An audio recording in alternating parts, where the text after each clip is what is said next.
క్రీస్తు నామములో శుభములు ప్రియులారా. పోయిన ధనము దొరికినటువంటి అద్భుతము మీ ముందుంచాలనుకుంటున్నాను ప్రియులారా.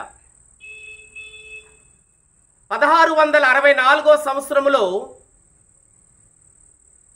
మోరెల్ అనే క్రైస్తవ వ్యాపారి, ఇతడు మహా ధనవంతుడు. ఈ మోరెల్ ఆక్స్బర్గ్ నుంచి బొట్టన్ ప్రాంతంలో ఉన్న ఆంధ్రయ్యవారి దేవాలయం వ్యాపార స్థలానికి తన నమ్మకస్తుడైనటువంటి ఒక సేవకుని పంపాడు. ఆ సేవకునికి అమూల్యమైన ధనం, ముఖ్యంగా 230 నాణేలు, కొన్ని వేల రూపాయలు సంచి నిండా ఇచ్చి ఆంధ్రయ్యవారి వ్యాపార స్థలానికి పంపిస్తూ ఉన్నాడు ఈ నమ్మకస్తుడైన సేవకుని. ఈ సేవకుడు సుదీర్ఘ ప్రాంతానికి బయలుదేరాడు. మార్గ మధ్యంలోనికి వెళ్ళేసరికి బాగా అలసిపోయాడు. అలసిపోయినటువంటి ఈ సేవకుడు ఆ మార్గ మధ్యములోనే, ఆ రహదారిలోనే ఆ సంచిని తలగాడి కింద పెట్టుకొని నిద్రపోయాడు. ప్రియులారా, నిద్రలోంచి బయటికి లేచేసరికి ఆ ధనము కనబడలేదు.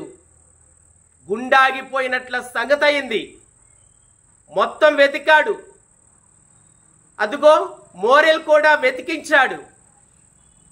ఎక్కడ కూడా ఈ దొంగ ఎవరు పట్టుకెళ్ళిపోయారో 230 నాణేలు, కొన్ని వేల రూపాయలు.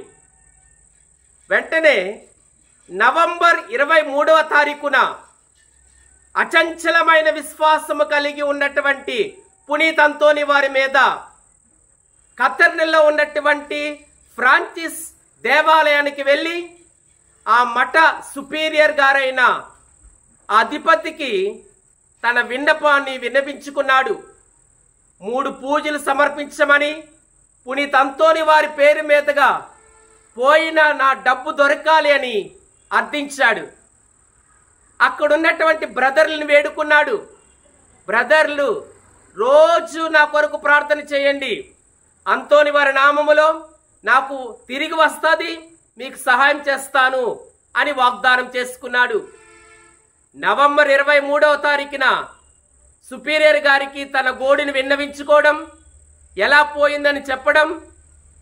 డిసెంబర్ 13వ తారీఖున బ్రదర్లందరూ కూడా మధ్యాహ్నం 3 గంటలకి కీర్తనలు పాడుచుండగా ఆ దేవాలయం ముఖద్వారం దగ్గర చప్పుడు వినబడింది. బ్రదర్లు సాధారణంగా తలుపులు మూసేసి ప్రార్థన చేసుకుంటారు. ఆ దేవాలయం ముఖద్వారం దగ్గర శబ్దము అంతకంతా మించింది. బ్రదర్లు కీర్తనలు ఆపి అక్కడ ఏం జరిగిందో అని చూడటానికి వెళ్ళేటప్పటికి ఆ ద్వారములు అవంతవే తెరుచుకోబడ్డాయి. అలా తెరుచుకోబడి అక్కడ 2 సంచుల నిండా ధనమున్నట్లుగా చూస్తున్నాం. అందులో ఒక జత మేజోళ్ళు, ఒక పాత టోపీ, ఆయనకి సంబంధించినటువంటివి. అవన్నీ చూసి మోరెల్ గారిదే ఈ సంపదని ఆయనకి పంపించడం. మోరెల్ గారు ఆశ్చర్యపోయి, కొంత ధనం మాత్రమే పోయింది, మిగతా అంతా కూడా అంతోని వారు తీసుకొచ్చారు అని చెప్పి ఎక్కువ మొత్తాన్ని ఆ బ్రదర్ల కోసం ఇచ్చి, మరియు ఆ దేవాలయములో ఒక ప్రతిమ, ఆ ప్రతిమలో అంతోని వారు తెరవబడిన ఆ దేవాలయ ముఖ ద్వారాలు అందులో ఉండటం ఎంతో అదృష్టం ప్రియులారా. క్రీస్తు నామములో శుభము.